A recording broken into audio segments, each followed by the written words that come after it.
Meu nome é Maya Bennett, tenho 34 anos, e às 9h12 da manhã de Ação de Graças recebi uma mensagem da minha mãe dizendo: o jantar de Ação de Graças foi cancelado. A casa do lago está sem energia. Todo mundo deve ficar em casa. Eu acreditei nela. Inclusive respondi perguntando se ela precisava de alguma coisa. Então ela pediu que eu levasse uma bolsa térmica com gelo e 2 tortas refrigeradas até a casa da minha irmã no lago, para que a comida não estragasse enquanto a equipe de manutenção não resolvesse o problema da eletricidade. Como as estradas perto de Nashville estavam tranquilas naquela noite, decidi passar por lá para ajudar. Mas quando cheguei, algo não fazia sentido. Todas as luzes da casa estavam acesas. O SUV dos meus pais estava estacionado ao lado do carro da minha irmã. O sedã da minha tia, a caminhonete do meu primo e outros 6 veículos conhecidos ocupavam a entrada. Fiquei dentro do carro por cerca de 10 minutos, sem conseguir acreditar no que estava vendo. Pela janela da sala de jantar, vi meu pai levantando um copo enquanto minha mãe ria. Minha irmã estava entre os dois, cortando uma das tortas que eu tinha acabado de entregar. Então uma notificação apareceu no meu celular. Era uma publicação da minha irmã. Melhor ação de graças de todos os tempos. Nada é mais importante do que ter a família inteira reunida. Eu não bati na porta. Não liguei para ninguém. Apenas voltei para casa, abri a conta do cruzeiro de Natal que estava no meu nome e cancelei a viagem de $25.000 que eu havia reservado e pago para todos eles. Na manhã seguinte, acordei com 47 chamadas perdidas. A primeira mensagem de voz começava com minha mãe gritando: "Você não pode cancelar nossas férias por causa de um simples jantar." Ela ainda achava que o problema era a refeição que eu não participei. Ela não fazia ideia de que a mentira sobre aquela noite revelaria algo muito maior. Antes de contar como aquelas 47 ligações expuseram uma verdade que ia muito além do dia de Ação de Graças, quero saber, que horas são aí e de onde você está assistindo? Quero descobrir até onde essa história chegou. A primeira ligação aconteceu às 6h02 da manhã de sexta-feira. Minha mãe, Patrícia, ligou 11 vezes. Meu pai, Richard, tentou falar comigo 9 vezes. Minha irmã mais nova, Chloe, ligou 14 vezes. As outras chamadas vieram de parentes que, aparentemente, só encontraram coragem para entrar em contato depois que suas cabines com vista para o oceano desapareceram. Nenhuma mensagem começava com "me desculpe." Todas tratavam o cruzeiro como se fosse um direito da família e o meu dinheiro como se fosse um serviço que eles poderiam simplesmente reativar quando quisessem. A primeira mensagem da Patrícia foi cheia de raiva. A segunda parecia magoada. Na quarta, ela já tinha criado uma nova versão do que aconteceu no dia de Ação de Graças. "Ninguém estava tentando excluir você", ela disse. A energia da Chloe voltou de repente e as pessoas simplesmente apareceram.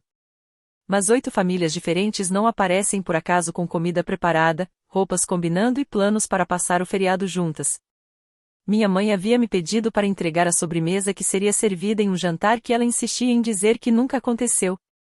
Meu pai tentou lidar com a situação de uma forma mais calculista. "Você assumiu o compromisso com essa viagem", ele disse. "As pessoas pediram folga no trabalho. Você será responsável pelos prejuízos delas." Naquele momento, percebi que para eles o problema nunca foi o jantar cancelado. Era o fato de que, pela primeira vez, eles teriam que lidar com as consequências das próprias escolhas. Mas a reserva, o seguro e todos os pagamentos estavam no meu nome. Eu tinha planejado aquele cruzeiro como presente de Natal e também como uma comemoração de aniversário de casamento dos meus pais. Já havia pago $6.400 em depósitos não reembolsáveis, e o restante do valor venceria na semana seguinte. Chloe, na verdade, apenas adicionou alguns upgrades a uma lista de desejos, esperando que eu arcasse com tudo. A mensagem de voz dela deixou isso completamente claro. "Você não pode punir 12 pessoas só porque não foi o centro das atenções por uma única noite", ela disse. "Você percebe o quanto isso faz você parecer instável?" A palavra instável ficou ecoando na minha cabeça por mais tempo do que os gritos. Não parecia uma ofensa dita no calor do momento. Parecia algo pensado antes, como se já estivesse preparado. Abri o grupo da família e enviei 3 imagens: a mensagem da minha mãe cancelando o dia de ação de graças, a foto dos carros estacionados em frente à casa do lago totalmente iluminada e a publicação de Chloe com o horário em que havia sido postada. Abaixo das imagens, escrevi apenas: sem energia, certo? Depois desliguei as notificações. Sem discussão significava que não haveria nenhuma frase minha que eles pudessem recortar, compartilhar ou distorcer depois. Por cerca de 20 minutos, o silêncio pareceu quase tranquilo. Então recebi uma mensagem de Martin Keller, meu antigo supervisor. Martin havia trabalhado com Richard anos atrás e ainda encontrava meu pai em eventos empresariais da região. Seu pai me ligou hoje de manhã, ele escreveu. Disse que a família está preocupada com sua saúde mental e perguntou se você já demonstrou algum comportamento impulsivo no trabalho. Você está bem? Fiquei olhando para aquela mensagem por alguns instantes.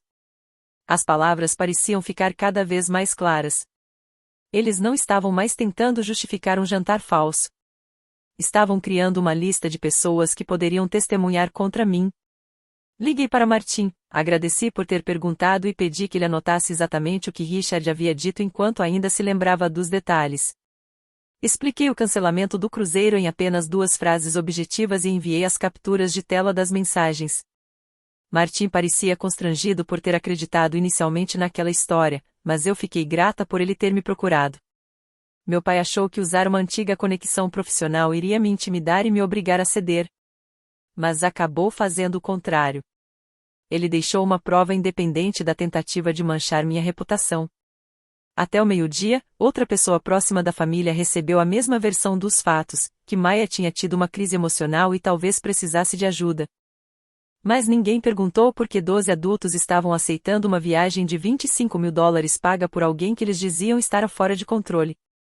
Guardei todas as mensagens, capturas de tela e comprovantes em uma pasta chamada Ação de Graças. A mentira sobre o jantar já não era o ponto principal. Depois de serem descobertos, eles escolheram atacar minha credibilidade em vez de simplesmente pedir desculpas. Quando uma família começa a procurar seu empregador para fazer suas próprias mentiras parecerem oficiais, ainda podemos chamar isso apenas de uma briga familiar. Às 12h17, Patrícia deixou a última mensagem de voz daquele dia. A voz dela estava calma agora, e isso a tornava ainda mais assustadora. Coloque o cruzeiro de volta até às 17 horas. Se não fizer isso, seu pai vai tomar medidas para proteger esta família de você. Salvei aquela mensagem 2 vezes. Naquela noite, eu não fiquei relembrando antigas discussões em ordem cronológica. Em vez disso, abri o álbum de fotos compartilhado da família no meu tablet. Havia 3.142 imagens lá dentro. Uma coleção digital de aniversários, formaturas, feriados, visitas ao hospital, novos negócios e encontros de fim de semana. Eu já tinha visto a maioria daquelas fotos antes. Mas dessa vez, parei de olhar apenas para os sorrisos. Comecei a observar os detalhes ao redor. A primeira imagem era do dia de ação de graças do ano anterior. Todos estavam atrás da mesa preparada por Patrícia, enquanto metade do meu corpo aparecia cortada no canto esquerdo da fotografia. Eu me lembrei de uma situação em que minha tia pediu para eu mudar de lugar para que o namorado da Chloe pudesse aparecer bem no centro da foto. Existiam 9 versões daquela imagem. Eu aparecia em apenas uma delas. Na inauguração do primeiro estúdio de pilates da Chloe, Patrícia e Richard estavam ao lado dela embaixo de um arco de balões. Eu estava escondida atrás das flores, segurando leitores de cartão que eu mesma tinha comprado depois que o orçamento dela acabou. A legenda dizia: construído do zero, cercada pelas 2 pessoas que nunca deixaram de acreditar em mim. Eu tinha passado a semana anterior inteira corrigindo as notas dos fornecedores e organizando a folha de pagamento dela sem cobrar nada. Do lado de fora do hospital St. Thomas, depois da cirurgia de Richard, Chloe escreveu: uma filha sempre está presente quando o pai precisa dela. Ela apareceu apenas 40 minutos antes da alta. Eu tinha usado 16 dias das minhas férias cuidando dos remédios dele, do seguro, do transporte e das refeições. Eu não estava na foto porque estava dentro do hospital assinando os documentos da alta. O horário registrado na imagem mostrava que ela publicou aquela homenagem 23 minutos depois. Durante muito tempo, eu tentei explicar cada situação separadamente. O corte da foto foi um acidente. A legenda foi apenas descuidada. Chloe sempre foi mais demonstrativa. Mas quando juntei todas aquelas imagens, elas contavam uma história mais verdadeira do que qualquer conversa. Eu era importante quando havia trabalho para fazer. Mas me tornava um incômodo quando a câmera aparecia. Então voltei para as fotos mais recentes do Dia de Ação de Graças. A bolsa térmica que eu tinha levado estava aberta perto da bancada da cozinha. Uma das minhas tortas estava exatamente no centro de um suporte de vidro. Em outra foto, Patrícia aparecia servindo a torta enquanto Chloe sorria encostada no balcão. Eles não tinham simplesmente feito o jantar sem mim. Eles tinham me enviado para fornecer a comida usando uma emergência inventada como desculpa. Minha primeira reação foi sentir vergonha. O que havia de errado comigo para que fosse tão fácil me deixarem de lado? Eles haviam feito essa pergunta morar dentro de mim durante anos. A crueldade da Chloe significava que eu era sensível demais. A indiferença de Richard significava que eu era complicada. O crédito que Patrícia roubava significava que manter a paz era mais importante do que ser reconhecida. Mas aquele álbum não deixava espaço para a acusação favorita deles. Uma pessoa considerada difícil poderia interpretar uma conversa de forma errada. Mas ela não poderia mudar anos de horários registrados, legendas, recibos e fotografias. As provas não mostravam uma única grande traição. Elas mostravam um padrão. Eu havia sido apagada aos poucos, enquanto continuava tentando conquistar um lugar em uma foto onde, na verdade, nunca existiu espaço reservado para mim. Quantas vezes alguém pode ser cortado da própria história antes de perceber que não era apenas um problema de enquadramento? Criei uma pasta chamada Não São Mal-Entendidos e coloquei dentro dela todas as capturas de tela, documentos do hospital, notas do estúdio, comprovantes do cruzeiro e os $38.600 em pagamentos de hipoteca que eu havia feito para ajudar meus pais. Às 13h30, encontrei uma fotografia antiga minha com meu avô em um pier de pesca. Eu tinha 8 anos, faltava um dos meus dentes da frente e segurava uma caixa azul de equipamentos de pesca. Ele estava olhando para mim, não para a câmera. Naquela imagem, eu não estava tentando provar meu valor. Não estava fazendo nenhum favor. Eu simplesmente estava ali. E alguém estava feliz por eu existir. A foto não tinha legenda. As informações do arquivo mostravam que ela havia sido transferida de um antigo arquivo familiar por uma conta que eu não reconhecia. Salvei uma cópia e desliguei o tablet. Na manhã seguinte, algo dentro de mim tinha mudado. Eu já não queria mais um convite para o próximo jantar em família. Eu queria uma prestação completa de contas de tudo que eu tinha dado a pessoas que insistiam em fingir que eu nunca tinha contribuído com nada. Eu achava que a resposta seria dolorosa, mas simples. Eu estava enganada. O Dia de Ação de Graças era apenas a parte mais visível de algo muito maior. Na segunda-feira, enviei aos meus pais e a Chloe um PDF de 2 páginas. A primeira página reunia as provas, a mensagem dizendo que faltava energia, a foto dos carros na casa do lago, o registro da companhia elétrica mostrando que não havia nenhuma interrupção no local e a publicação da Chloe com o horário exato em que foi feita. A segunda página mostrava a confirmação do cancelamento do cruzeiro. Destaquei as informações principais. Responsável pela reserva, Maya Bennett. Valor total do pacote, $25.080. Depósito não reembolsável, $6.400. Minha mensagem não tinha acusações nem insultos. Escrevi apenas: o cruzeiro não será reativado. Não entre em contato com meus colegas de trabalho ou contatos profissionais sobre uma questão familiar privada. Qualquer comunicação futura deverá ser feita por escrito. A resposta de Richard veio na forma de uma carta de um escritório de advocacia, me acusando de difamação por compartilhar imagens privadas em um grupo familiar. Naquele momento, percebi algo importante. Se eu continuasse discutindo apenas sobre o jantar de ação de graças, eles poderiam me prender na menor versão daquela história. Um jantar cancelado. Uma filha supostamente magoada. Mas o problema era muito maior. Encaminhei a carta para uma advogada especializada em disputas familiares e patrimoniais que encontrei através da minha rede profissional e marquei uma consulta para quinta-feira. Depois disso, avisei a diretora de recursos humanos da minha empresa que alguns familiares haviam procurado um antigo supervisor e espalhado informações falsas sobre minha estabilidade emocional. Eu não pedi que a empresa escolhesse um lado. Apenas apresentei a linha do tempo dos acontecimentos, solicitei que visitas inesperadas não tivessem acesso ao prédio e voltei ao meu trabalho. Às 14h10 daquele mesmo dia, a recepção ligou para mim. Há uma mulher aqui com flores dizendo que é sua mãe. Ela afirma que isso é uma emergência relacionada ao seu bem-estar. Patrícia havia escolhido um enorme arranjo de lírios brancos, o tipo de flores normalmente associado a funerais. Ela estava no saguão usando um casaco bege e uma expressão cuidadosamente ensaiada de preocupação materna. Quando saí para encontrá-la, 2 colegas já observavam a situação pelo corredor. Querida, ela disse em voz alta, estendendo os braços para mim. Todo mundo entende que você está passando por um momento de muito estresse. Nós só queremos conseguir ajuda antes que você prejudique sua carreira. A encenação era perfeita.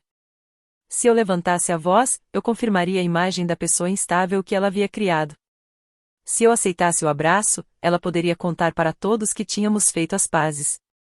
Se eu fosse para um lugar reservado com ela, ninguém estaria presente para ouvir o que viria depois. Então parei a alguns metros de distância. Você foi informada de que não deveria vir aqui.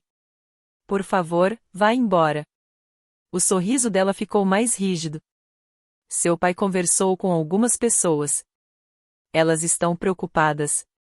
Cancelar uma viagem em família durante uma crise não é algo normal.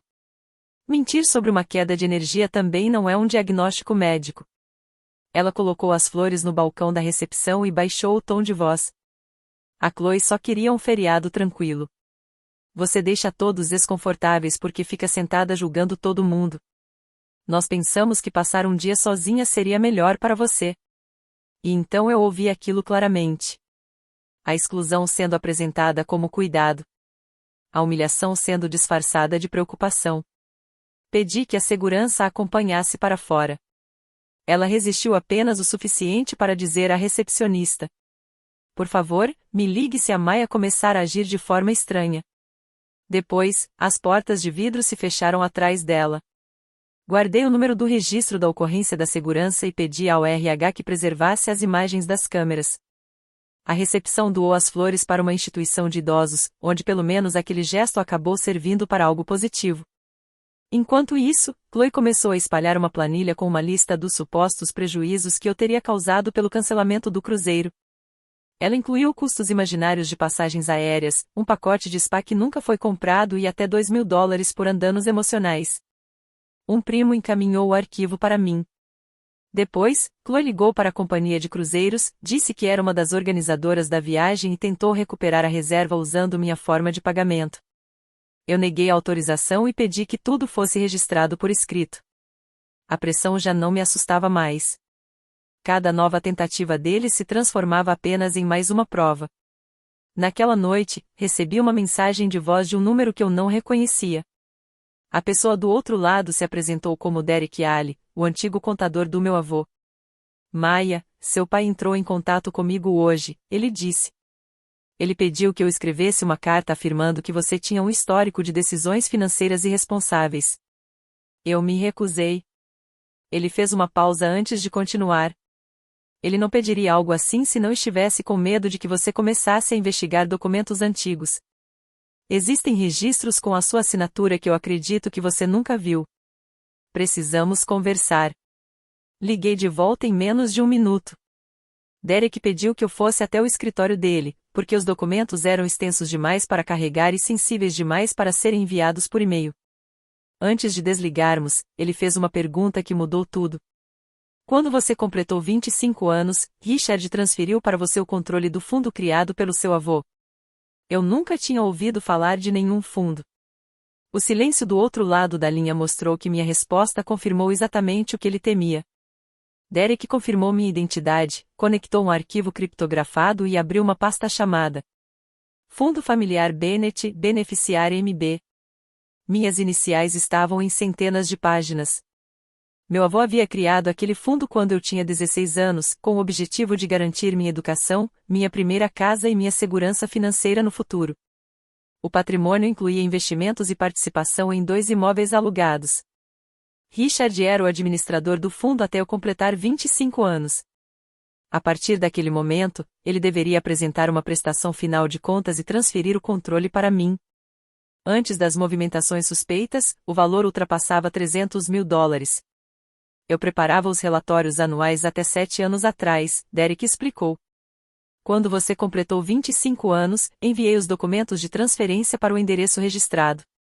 O endereço era a casa dos meus pais. Mas naquela época eu já tinha me mudado para Nashville. Derek abriu um documento digitalizado de confirmação. Nele estava escrito que eu havia recebido todos os relatórios financeiros, aceitado a transferência e liberado Richard de qualquer responsabilidade futura. A assinatura parecia minha quando vista rapidamente. Mas olhando com atenção, havia algo errado.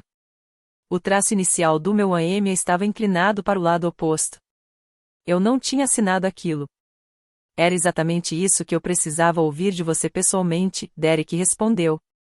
Anos antes, ele havia questionado algumas transações incomuns. Depois disso, Richard o substituiu e apresentou aquele documento como prova de que o fundo havia sido encerrado corretamente. Derek manteve o arquivo protegido seguindo as instruções do meu avô, mas como eu nunca havia contestado nada, ele acreditou que eu tinha escolhido não confrontar Richard. Aquela ligação desesperada mudou tudo. Meu pai não procurou Derek para explicar o que havia acontecido com o fundo. Ele procurou Derek porque queria destruir minha credibilidade antes que eu descobrisse a verdade. Derek abriu o histórico de transações e começou a mostrar cada movimentação. Na coluna de origem, uma frase aparecia repetidamente. Conta da beneficiária Maya Bennett. O primeiro grande saque era de $42.500. O dinheiro foi transferido para uma conta empresarial pertencente à Chloe Grace Movement LLC, 3 meses antes da abertura do primeiro estúdio dela. A descrição dizia: beneficiário de investimento autorizado. Logo abaixo havia um formulário de aprovação com uma assinatura falsificada em meu nome e a assinatura verdadeira da Chloe. Outro valor, de $31.800, foi usado para pagar aluguel do estúdio, equipamentos, identidade visual e até um retiro. Patrícia sempre dizia que Chloe havia construído seu negócio sozinha, sem a ajuda de ninguém. Enquanto isso, eu trabalhava nos fins de semana para conseguir minha certificação em contabilidade e ainda pagava empréstimos estudantis que talvez nem precisassem existir. Derek continuou passando os documentos. Então apareceu uma transferência de $96 mil. O dinheiro havia saído do meu fundo apenas 14 dias antes de Chloe comprar a casa do lago através da empresa dela. O destino do valor era a conta de garantia da empresa responsável pelo registro do imóvel. Era o pagamento inicial da casa. Por alguns segundos, o único som no escritório era o ventilador do computador. Aquela casa onde eles comemoraram sem mim? Aquela casa onde minha família fingiu que eu não existia? Tinha sido comprada com dinheiro que pertencia a mim. Eles tinham usado minha sobremesa, minha herança e até a minha ausência para construir a imagem perfeita de uma família feliz. Eu esperava que fosse chorar. Mas, em vez disso, senti uma calma estranha, quase impossível de explicar. Mostre tudo para mim, eu disse. Derek continuou analisando os documentos. Richard também havia usado uma procuração financeira ampla que eu assinei aos 18 anos, acreditando que ela serviria apenas para situações relacionadas à faculdade e possíveis emergências. Mas ele usou aquele documento para vender minha participação nos imóveis alugados e direcionar o dinheiro para uma conta controlada por ele e Patrícia. Patrícia havia assinado como testemunha em várias dessas autorizações. Além disso, ela recebeu $52 mil registrados como reembolso por cuidados e despesas. O problema era que o fundo não autorizava nenhum tipo de pagamento aos meus pais por esse motivo, e as datas indicavam períodos em que eu já era financeiramente independente. Os extratos bancários mostravam que parte desse dinheiro foi usada em reformas na casa principal dos meus pais. Outros valores menores pagaram a certificação profissional da Chloe, o financiamento de um veículo e impostos da Casa do Lago. Durante esse mesmo período, Patrícia dizia que a recuperação de Richard tinha causado dificuldades financeiras e eu enviava ajuda para a hipoteca usando meu próprio salário. Enquanto isso, eles estavam retirando dinheiro do meu futuro. Ao meio-dia, o valor rastreado das retiradas chegava a $312.180. E esse número ainda não incluía o crescimento que os investimentos poderiam ter gerado, juros, valores obtidos com a venda dos imóveis ou despesas jurídicas. A vergonha voltou. Eu construí sistemas de controle financeiro em empresas e ensinei contadores a questionarem registros incompletos. Mas nunca fiz uma auditoria na minha própria família. Porque a confiança era a única conta em que eu acreditava que não precisava de comprovantes. Derek percebeu minha expressão. Maia, competência não protege ninguém contra pessoas que foram ensinadas a confiar, ele disse. Eles não conseguiram enganar você porque você foi descuidada. Eles construíram essa mentira antes mesmo de você ter idade suficiente para entender que precisava verificar tudo. Eu não entreguei a Derek o controle do que aconteceria depois. Copiei todos os arquivos seguindo um registro formal de transferência, preservei os dados originais e criei minha própria planilha de rastreamento financeiro. Até o fim daquele dia, eu consegui acompanhar o caminho do dinheiro. Do fundo da família para os equipamentos do estúdio da Chloe. Da conta do fundo para a cozinha reformada dos meus pais. E até para a mesa da casa do lago que aparecia naquela foto publicada por Chloe. Os documentos da empresa de Chloe mostravam que ela não era apenas uma pessoa que recebeu ajuda sem saber. Ela havia assinado aprovações falsas e registrado aqueles valores como investimentos feitos por mim, fazendo o estúdio parecer financeiramente mais forte quando ela buscou financiamento. Na manhã seguinte, encontrei Sarah Nguyen, a advogada especializada em disputas patrimoniais que eu havia procurado depois da carta ameaçadora de Richard. Ela analisou minha planilha, os arquivos de Derek, o documento falsificado de liberação, a procuração e a tentativa de alteração da reserva do cruzeiro. Isso envolve quebra de confiança, uso fraudulento de autoridade, apropriação indevida e possivelmente falsificação de documentos e fraude fiscal, ela explicou. Eles não podem simplesmente esperar o tempo passar enquanto continuam escondendo informações financeiras. Sarah preparou um pedido judicial emergencial para proteger os bens envolvidos. Meu conjunto de provas foi encaminhado à unidade estadual responsável por crimes financeiros. Uma notificação oficial exigiu que minha família preservasse mensagens, registros bancários, aparelhos eletrônicos e documentos empresariais. Apagar qualquer coisa não apagaria o passado. Apenas criaria um novo problema. Também exigiu uma correção das falsas acusações que haviam sido enviadas aos meus contatos profissionais. Eu queria que o ataque à minha reputação terminasse com a mesma intenção e firmeza com que eles haviam iniciado. Sarah preparou uma notificação formal exigindo que, em até 72 horas, eles concordassem em preservar os bens envolvidos na disputa, entregassem o controle das contas relacionadas ao fundo, retirassem as declarações falsas feitas sobre mim e participassem de negociações supervisionadas para a devolução dos valores. A proposta não oferecia silêncio em troca de dinheiro. A denúncia para investigação criminal já havia sido encaminhada e seguiria seu próprio caminho, independentemente da decisão deles. A escolha deles era simples. Cooperar com a recuperação dos valores ou nos obrigar a pedir ao tribunal o bloqueio de todos os ativos envolvidos. Eu queria um registro limpo dos fatos, não uma vingança baseada em ameaças impossíveis de sustentar. Eles transformaram a verdade em uma questão emocional e trataram a exploração como algo de família. Eu responderia da única forma que importava. Com documentos. Na manhã de sábado, coloquei 3 pastas idênticas sobre a mesa da minha sala de jantar. Cada uma começava com a mensagem falsa sobre a falta de energia no dia de ação de graças. Depois vinham os registros do cruzeiro, as tentativas de destruir minha reputação, os documentos do fundo familiar, a assinatura falsificada, as transferências financeiras e a notificação oficial de preservação de provas. Aquele feriado tinha me ensinado algo importante. Minha família era mais sincera nos primeiros segundos depois de perceber que uma mentira tinha sido descoberta. Convidei todos para sentarem e entreguei uma pasta para cada um. Patrícia entrou usando aquela expressão de tristeza materna que ela treinava tão bem. Richard trouxe uma pasta de couro e a confiança de alguém que acreditava que ter o telefone de um advogado tornava intocável. Chloe riu quando viu os documentos. Isso é outra apresentação sobre os seus sentimentos? Ela perguntou. Não, respondi. É uma prestação de contas. Richard ignorou minha orientação para ler tudo na ordem. Mas sua expressão mudou quando chegou ao documento do fundo. Patrícia parou ao ver a própria assinatura como testemunha. Chloe apertou o documento da transferência da casa do lago com tanta força que o papel começou a dobrar. Pela primeira vez desde o dia de ação de graças, nenhum deles disse que eu estava exagerando. Richard foi o primeiro a tentar recuperar o controle. Essas são transações familiares antigas. Seu avô confiava em mim para usar meu julgamento. Página 14, eu respondi. Seção 6. Está escrito claramente que os recursos só poderiam ser distribuídos para mim.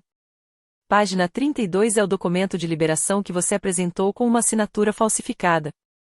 Página 51 mostra os 96 mil dólares saindo da minha conta de beneficiária e indo para a conta de garantia da compra da Chloe.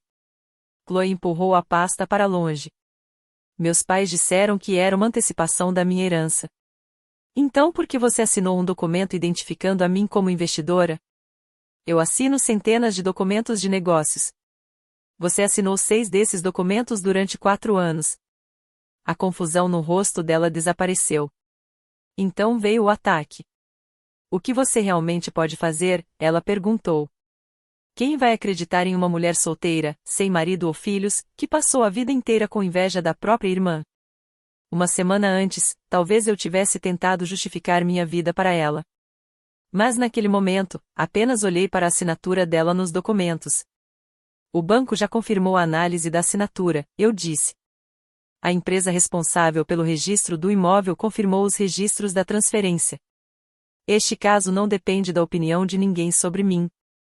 Richard levantou tão rápido que a cadeira bateu contra a parede. Ele pegou as primeiras páginas da pasta e rasgou os documentos ao meio.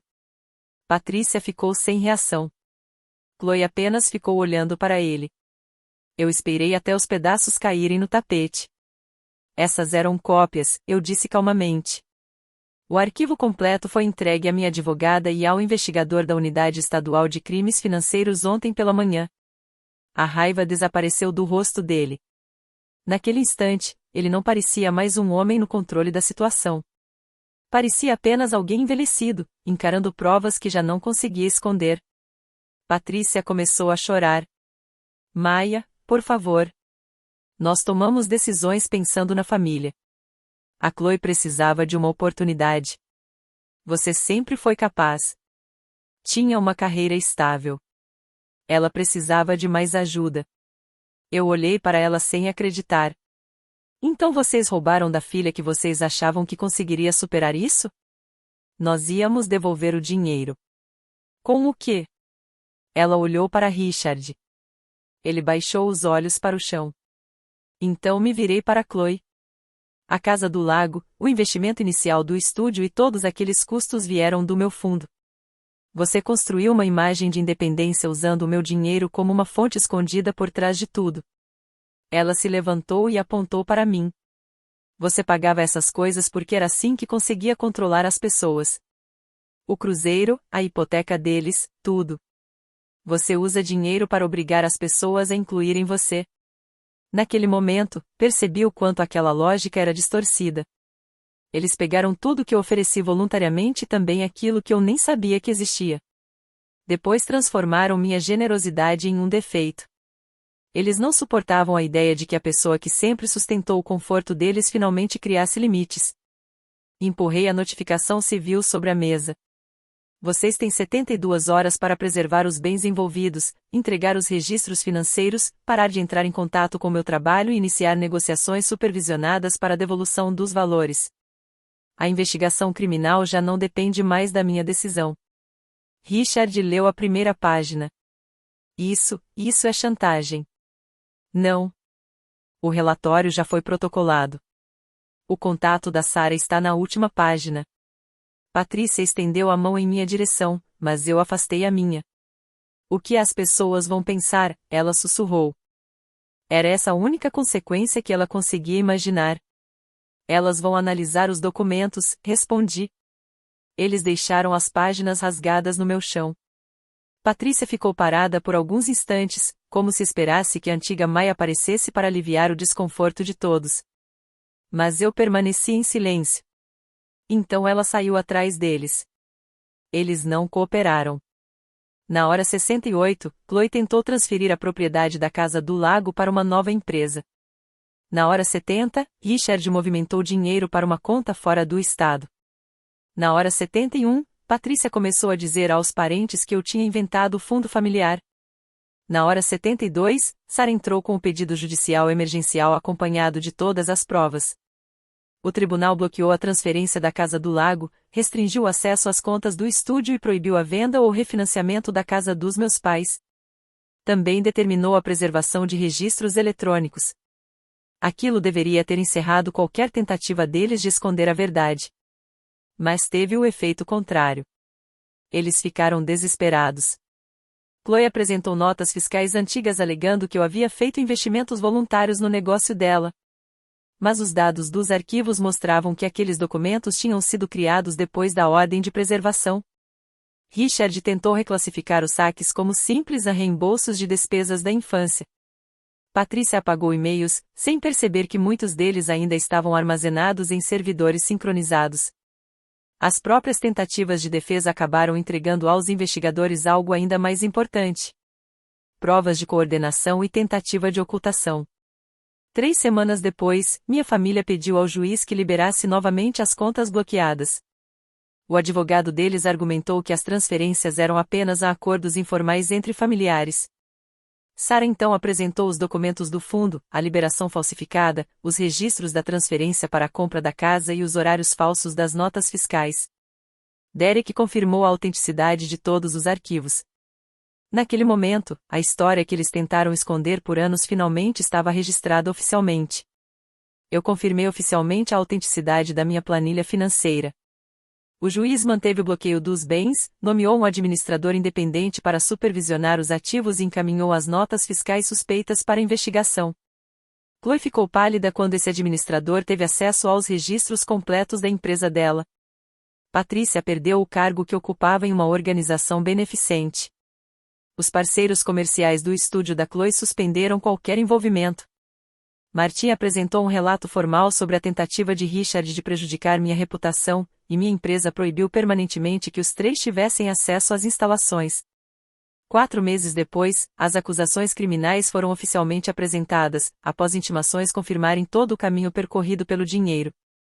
Richard foi acusado de roubo qualificado, violação de responsabilidade fiduciária, falsificação de documentos e tentativa de ocultação de patrimônio.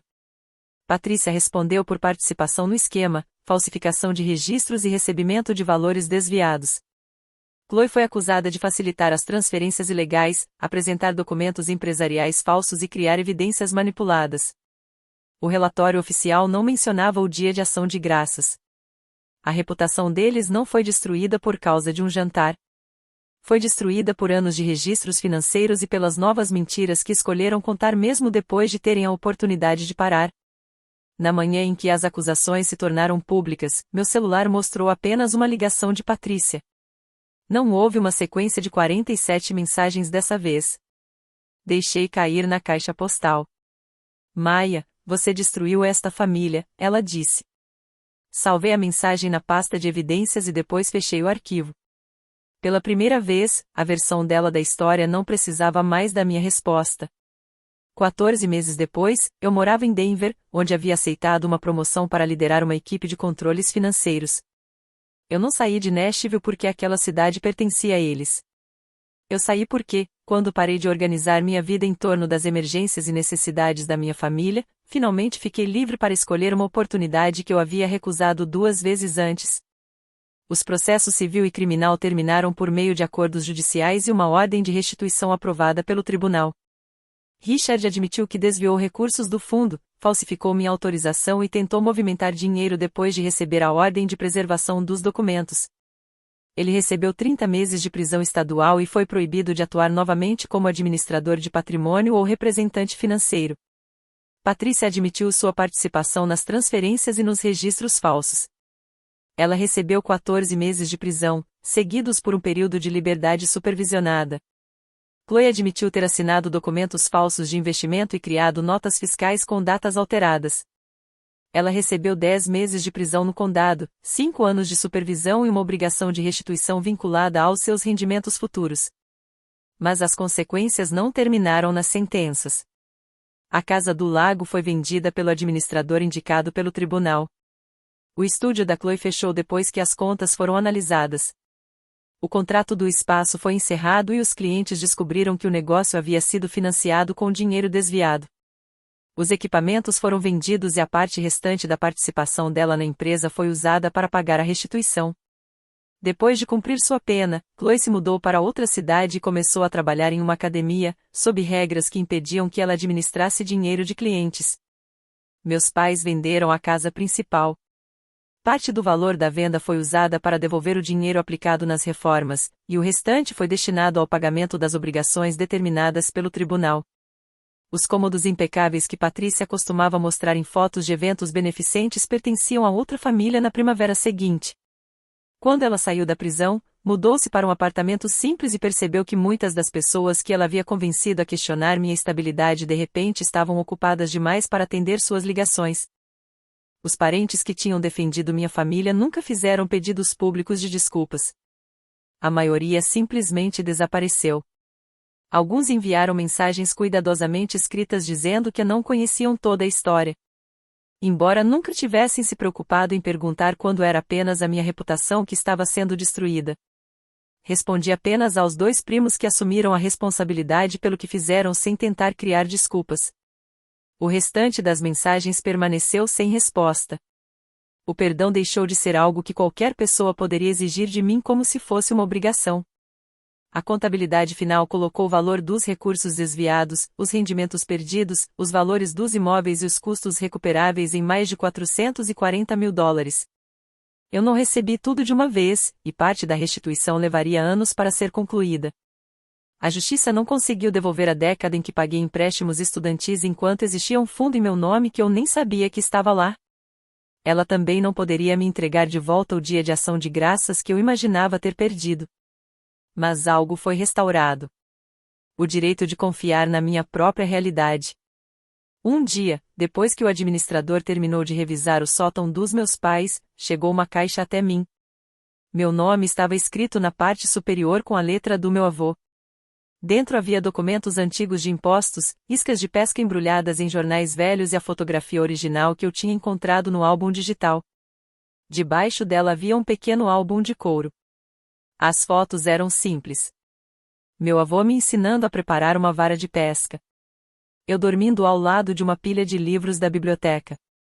Nós 2 tentando pintar uma cerca e fazendo um trabalho completamente imperfeito. Naquelas imagens, eu estava no centro sem precisar comprar meu próprio espaço. Na última página, ele havia escrito: Maia percebe aquilo que os outros deixam passar. Um dia, isso vai protegê-la. Espero que ela também aprenda que merece cuidado mesmo quando não está resolvendo um problema. Aquela frase me deu algo que nenhum tribunal poderia oferecer. Ela me lembrou que, antes de minha família transformar utilidade em condição para pertencer, alguém já tinha me conhecido de verdade. Alguém que nunca precisou cobrar nada pelo amor que sentia por mim. Usei uma parte do dinheiro recuperado para quitar minha dívida de estudos. O restante foi colocado sob administração profissional, e criei uma pequena bolsa anual em homenagem ao meu avô para adultos que voltam a estudar contabilidade ou educação financeira. Eu não anunciei isso para parentes. Também não publiquei nada nas redes sociais. Pela primeira vez, uma atitude não precisava aparecer no álbum da família para ter valor. O cruzeiro cancelado me custou $6.400 de depósito. Foi a perda mais importante que eu já aceitei. Porque aquela perda encerrou um ciclo em que eu pagava para ser incluída, ignorava sinais claros e chamava a exploração de lealdade. Minha vingança não foi fazer minha família sentir a mesma solidão que eles criaram para mim naquele dia de ação de graças. Foi retirar meu esforço, meu dinheiro, meu silêncio e minha proteção daquele sistema que sempre os favoreceu. E então deixar que as consequências reais alcançassem quem precisava enfrentá-las. Às vezes, a forma mais poderosa de seguir em frente não é aprender a machucar as pessoas da mesma maneira que elas machucaram você. É simplesmente parar de oferecer tudo aquilo que sustentava a vida que elas escolheram construir. E permitir que elas enfrentem o resultado das próprias decisões. Quantas vezes você ficou em silêncio porque as pessoas que machucaram você ameaçaram dizer que era você quem estava destruindo a família? Agradecemos por dedicar seu tempo para acompanhar esta história. Todos os personagens, acontecimentos e situações apresentados neste vídeo são fictícios e foram criados exclusivamente para fins de narrativa, entretenimento e reflexão. Esperamos que esta mensagem lembre que pessoas que abusam da sua confiança não devem fazer você se sentir culpado por proteger seus próprios limites. Às vezes, a resposta mais saudável não é a raiva. É a distância, a clareza e o respeito por si mesmo.